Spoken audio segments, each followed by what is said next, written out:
بسم اللہ الرحمن الرحیم وَإِذَا طَلَّقَهَا ثَلَاثًا وَهُوَ مَرِيضٌ ثُمَّ صَحَّ ثُمَّ مَاتَ لَمْ تَرِث۔ ایک بات ہے دیکھو، اور جب اس نے طلاق دیا 3، کس نے کس کو طلاق دیا؟ مشتاق نے اپنی بیوی کو طلاق دے دیا 3۔ کب؟ وہ مریض، مریض یعنی مرض الوفات میں تھی۔ ثم صحّ، پھر تندرست ہو گیا، پھر اس کے بعد کیا ہوا؟ تندرست ہو گیا۔ اس کا تندرست ہونا ہی علامت ہے کہ مرض الوفات ختم۔ ثم مات، اس کے بعد مر گیا، اس کے بعد مر گیا۔ جیسا کہ جو ہے بھڑک کے چراغ بجھ جاتا نا، ویسا اچھے ہو کے گھر کو آتے اس کے بعد مر جاتے لوگ۔ لم ترث، وارث نہیں بنے گی۔ وقال ظفر ترث، امام ظفر فرماتے ہیں وارث بنے گی۔ لأنه قصد الفرار حين وقع في المرض، اس لیے کہ اس نے فرار کا ارادہ کیا ہے جس وقت کہ وہ مرض میں واقع ہوا۔ مرض میں واقع ہوتے ہی بھاگنا چاہ رہا تھا، مطلب بیوی کو وراثت سے محروم کرنا چاہ رہا تھا۔ وقد مات، اور وہ مر گیا، وہی فی العدۃ، اور وہ عدت میں ہے، حالت عدت گزر رہی ہے۔ ولكن نقول، لیکن ہم کہتے ہیں المرض اذا تعقبه برء، مرض جب اس کے پیچھے صحت آ جاتی ہے، برء تو صحت، ہاں، فهو بمنزلۃ الصحۃ، تو وہ صحت کے درجے میں ہے۔ لأنه ينعدم به مرض الموت، اس لیے کہ وہ اس سے ہی مرض موت منادم ہو جاتا ہے۔ فتبین انه لا حق لها، تو ظاہر ہو گئی یہ بات کہ اس کو کوئی حق نہیں تھا يتعلق بماله، جو شوہر کے مال سے متعلق ہو جائے۔ فلا يصير الزوج فارا، تو زوج یعنی شوہر بھاگنے والا شمار نہیں ہوگا۔ اس کے بعد اور ایک مسئلہ، ولو طلقها فارتدت والعیاذ باللہ، اور اگر کوئی آدمی کسی کو طلاق دیا بیوی کو تو وہ مرتد ہو گئی نعوذ باللہ، ثم اسلمت، پھر اسلام لے آئی، ثم مات من مرض موته، پھر وہ مر گئی اس کی مرض موت میں، وہی فی العدۃ، اور وہ عدت ہی میں ہے، لم ترث، تو وارث نہیں بنے گی۔ وإن لم ترتد بل طاوعت ابن زوجها في الجماع ورثت، اور اگر انہیں مرتد نہیں ہوئی بلکہ اپنے شوہر کے بیٹے کو قدرت دے دی، ایک جملہ ہے شوہر کے بیٹے کو قدرت دینا مطلب اپنے سوتیلے بیٹے سے جماع کر لینا، ہاں، فی الجماع، جماع میں، ورثت، وارث بنے گی۔ دونوں مسئلوں میں تھوڑا تھوڑا فرق ہے۔ مسئلہ کیا ہے دیکھو، پہلا طلاق دے دیا تھا مرض وفات میں، پھر اس کے بعد انہیں مرتد ہو گئی اور دارالاسلام چھوڑ کے دارالکفر کو چلی گئی، پھر اس کے بعد جو ہے یا دارالاسلام میں تھی، اس کے بعد لوگ اس کو سمجھایا کرے تو اسلام میں واپس آ گئی، ابھی اس کی عدت چل رہی۔ ثم مات، اس کے بعد انہیں مرض موت میں مر گیا اور ان عدت میں ہے، تو وارث نہیں بنے گی، وارث نہیں بنے گی، کیونکہ بیچ میں جب ارتداد پیش آیا تھا، اس ارتداد کی وجہ سے جو ہے طلاق کا معاملہ برخاست ہو گیا اور انہیں مرتد ہو گئی۔ وَإِن لَمْ تَرْتَدَّ، اور اگر انہیں مرتد نہیں ہوئی تھی بلکہ دوسرا کام کری، شوہر طلاق دے دیا، بلکہ کیا کری، اس کے بیٹے کے ساتھ ملوث ہو گئی، اس کے تو وارث بنے گی۔ کیا فرق ہے دونوں کے اندر؟ حالانکہ دونوں کے اندر جو ہے اس کی حرکت کی وجہ سے وہ جو ہے نکاح سے نکل گئی ہے، نکاح سے نکل گئی ہے، پہلے سے طلاق دے دیا نا انہیں، پہلے سے طلاق دے چکا ہے، یہ فرق ہے۔ دیکھو وجہ الفرق، فرق کی وجہ یہ ہے کہ مرتد ہونے سے اب طلت اہلیت الارث، مرتد ہونے کی وجہ سے وراثت کی اہلیت ختم ہو گئی، مرتد ہونے کی وجہ سے کیا ہو گئی، وہ ہے فرق وہاں پہ۔ پہلے سے طلاق دے دیا تھا، نکاح سے تو الگ ہو گئی، لیکن وراثت پائی جا سکتی تھی کیونکہ انہیں شوہر فرار شمار ہو رہا تھا، لیکن انہیں مرتد ہو کر انہیں وراثت کی اہلیت کو چھوڑ دی، کیونکہ مرتد کو وراثت نہیں ملتی، یاد رکھنا، مرتد کو وراثت نہیں، اذ المرتد لا يرث احدا، اس لیے کہ مرتد کسی کا وارث نہیں بنتا، ولا بقاء له بدون الاہلیت، اور اس کے لیے کوئی بقا نہیں ہے اہلیت کے بغیر۔ وبالمطاوعۃ، دوسرا جو مسئلہ ہے، شوہر کے بیٹے کو اپنے اوپر قدرت دے دی، طلاق دے دینے کے بعد شوہر طلاق دے دیا، عدت گزر رہی ہے، ان مرض وفات میں ہے، اور انہیں کیا کری، شوہر کے بیٹے کو قدرت دے دی، یہ بھی ایک غلط حرکت ہے۔ اگر جو ہے طلاق سے پہلے قدرت دے دی تھی تو نکاح ٹوٹ جاتا تھا، لیکن اب کیا ہوا، طلاق دینے کے بعد قدرت دی، نکاح تو پہلے ٹوٹا ہوا ہے، اس قدرت دینے کی وجہ سے جو ہے اہلیت وراثت باطل نہیں ہوتی، بس یہ بولنا ہے، اہلیت وراثت باطل نہیں ہوتی۔ ما ابطلت الاہلیہ، اس نے باطل نہیں کیا اہلیت کو، لأن المحرمیت لا ينافي الارث، اس لیے کہ حرام ہونا ارث کے منافی نہیں ہے، حرام ہونا وراثت کے منافی نہیں ہے، وهو الباقی، اور وہ باقی ہے، بخلاف ما اذا طاوعت فی حال قیام النکاح، دوسری چیز برخلاف اس صورت کے جب کہ وہ کیا کہتے ہیں قدرت دے دیتی نکاح کے قیام ہونے کی حالت میں، شوہر طلاق نہیں دیا تھا، تیسرا مسئلہ ہے تو شوہر طلاق نہیں دیا تھا، مرض وفات میں چل رہا، تو انہیں کیا کری، معلوم ہے شوہر بیمار پڑا ہوا ہے، بلکہ اس کے بیٹے کے ساتھ ملوث ہو گئی، اس کے بیٹے کے ساتھ ملوث ہو گئی، تو کیا ہو گیا، نکاح ٹوٹ گیا، اب اس کا شوہر جو ہے مر گیا، تو وراثت ملتی کیا ہے اس کو، نہیں ملتی، کیوں نہیں ملتی، اس نے اپنے اوپر جو ہے اپنے پیروں پر کلاڑی مار کر نکاح سے جدا ہو گئی، بولو جدا ہو گئے، تو شوہر تو فار شمار نہیں ہوا تھا یہاں۔ لأن تثبت الفرقۃ، وہاں فرقہ تفریق ثابت ہو گئی ہے، فتکون راضیۃ ببطلان السبب، تو وہ خوش ہے سبب کے بطلان سے، وبدا طلقات الثلاث لا تثبت الحرمۃ بالمتابعۃ لتقدمها علیها فافترقا، اور 3 طلاقوں کے بعد حرمت ثابت نہیں ہوگی متابعت سے۔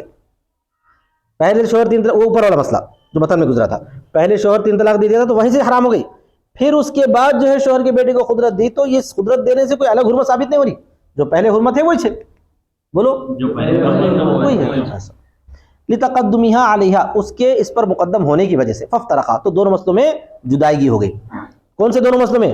پہلا مسئلہ یہ ہے کہ پہلا مسئلہ مطلب متن کے اعتبار سے دوسرا مسئلہ کہ شوہر 3 طلاقیں دے دیا مرض وفات میں، اس کے بعد شوہر کے بیٹے کو قدرت دے دی اور انہیں عدت میں مر گیا تو وارث ہوگی، وارث ہوگی۔ دوسرا مسئلہ ہے کہ شوہر طلاق نہیں دیا تھا، مرض وفات میں پڑا ہوا ہے، بیوی کیا کری؟ شوہر کے بیٹے سے ملوث ہو گئی تو وارث نہیں ہوگی۔ کیوں نہیں ہوگی؟ مار لیا، ٹھیک ہے۔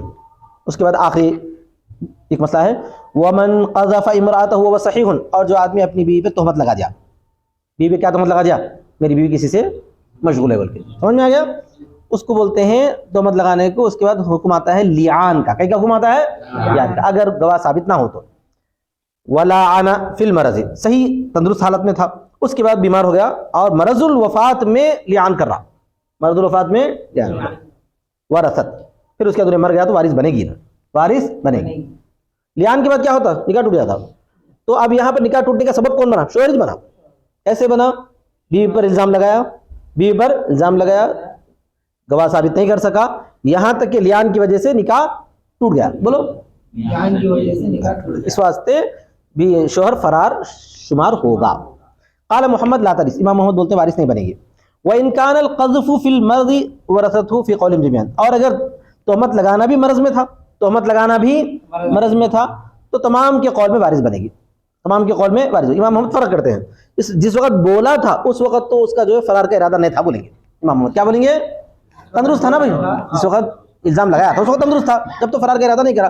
ابو حنیفہ بولیں گے جب تو تندرست تھا فرار کا ارادہ نہیں کرا، لیکن اب لیعان کر رہا تو اس وقت تو فرار کر رہا نہیں کر رہا، کر رہا ہے۔ وہذا ملحق بالتعلیق، اور یہی مسئلہ تعلیق سے متعلق ہے، جو 4 مسئلے اپن پڑھے نا معلق کے، لا بد لها منه بد وغیرہ وغیرہ کے بارے، بفعل لا بد لها منه، ایسی تعلیق کے ساتھ کہ اس کے لیے اس سے کوئی چھٹکارا نہ ہو، اذ ہی ملجئۃ الی الخصومۃ، اس لیے کہ انہیں تو بیچاری مجبور ہے خصومت کی طرف، لدفع عار الزنا، زنا کے عار کو دور کرنے کے لیے اپنے نفس سے، وقد بینا الوجہ فیہ، وجہ اس میں ہم بیان کر چکے۔ بیوی بھی لیعان کے لیے حاضر ہوتی لیکن اس کو تو مجبوری ہے، حاضر ہونا ہی پڑتا، نہیں حاضر ہوئی تو لوگ کیا سمجھتے ہیں؟ زنا کری سمجھتے، تو انہیں حاضر ہو گئی۔ تو ایسی صورت میں ابو حنیفہ رحمۃ اللہ علیہ وارث مانتے ہیں، امام محمد جو ہے وارث نہیں مانتے، کیونکہ الزام جس وقت لگایا گیا تھا اس وقت انہیں فرار کا ارادہ نہیں کرا تھا۔ اچھا صاحب، وَإِنْ آلَا امرأتہ، کیا مطلب آلہ؟ ایلا کرنا، ایلا، ایلا مطلب سمجھ میں آتا؟ معلوم ایلا؟ ارے جلائل شریف میں پڑھایا نا دوسرے پارے کے اندر، للذین یلؤون من نسائہم، اپنی بیوی کے پاس نہ جانے کی قسم کھانا۔ ایلا کیا ہے؟ ہاں، للذین یلؤون من نسائہم تربص 4 اشہر، قسم کھانے کے بعد 4 مہینے تک کا اختیار ہے، 4 مہینے کے اندر اندر اگر واپس آ گئے اپنی بیوی کے پاس یا بیوی کو واپس بلا لیے تو قسم کا کفارہ ادا کر دینا، بیوی حلال۔ اگر نہیں گئے تو کیا ہو جاتی؟ وہ طلاق پڑ جاتی۔ اور کوئی آدمی ایلا کیا اپنی بیوی سے، وہ صحیح، ان تندرست تھا، ثم بانت بإیلاء، پھر وہ بائنہ ہو گئی ایلا سے، وہ مریض، اور وہ بیمار ہے۔ ایلا کرتے وقت اچھا تھا، 4 مہینے ہو گئے، سمجھ میں آئے گا نا؟ اس کے بعد کیا ہو گئی؟ بائنہ ہو گئی، بائنہ ہو جانے کے بعد یہ بیمار پڑ گیا، بائنہ ہونے سے پہلے سمجھو۔ وَلَوْ كَانَ الْإِيلَاءُ أَيْضًا فِي الْمَرَضِ وَرِثَتْ، اور اگر ایلا بھی مرض میں تھا تو وارث بنے گی۔ ایلا اگر کیا تھا تندرست حالت میں، بائنہ ہو گئی اس وقت انہیں بیمار ہے، بائنہ ہو جاتے ہی اس کے بعد کیا ہوتا؟ 4 مہینے کے بعد، 4 مہینے کے بعد کیا ہو جاتی ہے انہیں؟ بائنہ۔ بائنہ ہوتے ہی عدت گزارنا پڑتا اس کو، پہلے 4 مہینے جو گزارے وہ الگ ہے، اب عدت گزارنا، اس دوران کیا ہو گیا؟ انہیں مر گیا، سمجھو بائنہ ہوتے وقت میں بیمار ہے اور عدت گزارتے وقت میں مر گیا، وارث بنے گی کیا؟ نہیں بنے گی۔ کیوں؟ جس وقت انہیں بولا تھا فرار کا ارادہ نہیں تھا۔ وَإِنْ كَانَ الْإِيلَاءُ أَيْضًا فِي الْمَرَضِ وَرَثَتْ، اور اگر ایلا بھی بیماری میں تھا، یعنی بیمار پڑا ہوا ہے، میں اپنی بیوی کے پاس نہیں جاؤں گا، قسم کھا کر کہتا ہوں، ایسا بول دیا تو کیا ہو گیا؟ اب ایلا ہو گیا. اس کے بعد انہیں 4 مہینے تک نہیں گیا, بڑا بھائی نے بیماری سے, پھر کیا ہوا؟ اس کے بعد بائنا ہو گئی, اس کے بعد مر بھی گیا انہیں, تو وارث بنے گی نہیں بنے گی؟ بنے گی. کیوں بنے گی؟ اس لیے کہ جس وقت انہیں بولا تھا فرار کا ارادہ کر رہا تھا. نہیں سمجھا کیا سمجھا مٹی؟ لأن الإيلاء فی معنی تعلیق طلاق, اس لیے کہ ایلا بھی تعلیق طلاق کے معنی میں, اس میں بھی کیا ہوتا ہے؟ 4 مہینے کا رہتا ہے. 2 مہینے کے بعد اس کو طلاق جیسا بولنا معلق ہے, ایسا ہی 4 مہینے کے بعد طلاق بولنا جیسا ہو گیا ایلا. بمضی 4 اشہر خارج عن الوقاء, 4 مہینے کے گزرنے کے ساتھ جو جماع سے خالی ہو. فیکون ملحقا بالتعلیق بمضی الوقت, تو یہ تعلیق سے ملحق ہو گیا وقت کے آنے کے سلسلے میں. وقت ذکرنا وجہہ, اور اس کی تفصیلات ہم ذکر کر چکے ہیں. یعنی کسی وقت کے آنے پر معلق کر دے. بولو کوئی صحیح ہے یہ ایلا بھی. ٹھیک ہے. قال رضی اللہ عنہ, مصنف کہتے ہیں والطلاق الذي يملك فيه الرجعة ترث به في جميع الوجوه, یہ پورے ان طلاقوں کا ذکر تھا جو طلاق بائنہ یا طلاق ثلاثہ تھا. کون سے طلاقوں کا ذکر ہے؟ لیکن اگر کوئی طلاق رجعی دے دے, طلاق رجعی, تو جتنی صورتیں اوپر گزر گئی نا, انہیں فرار کا ارادہ کرو نہ کو کرو, طلاق رجعی کے بعد, طلاق رجعی کے بعد اگر شوہر مر گیا تو بیوی وارث بنے گی ہی بنے گی عدت میں.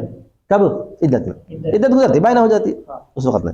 تو اوپر جو تفصیلات ہے, شوہر فرار کا ارادہ کر رہا تھا نہیں کر رہا تھا وغیرہ وغیرہ, وہ سب کب ہے؟ طلاق بائنہ یا مغلظہ میں ہے.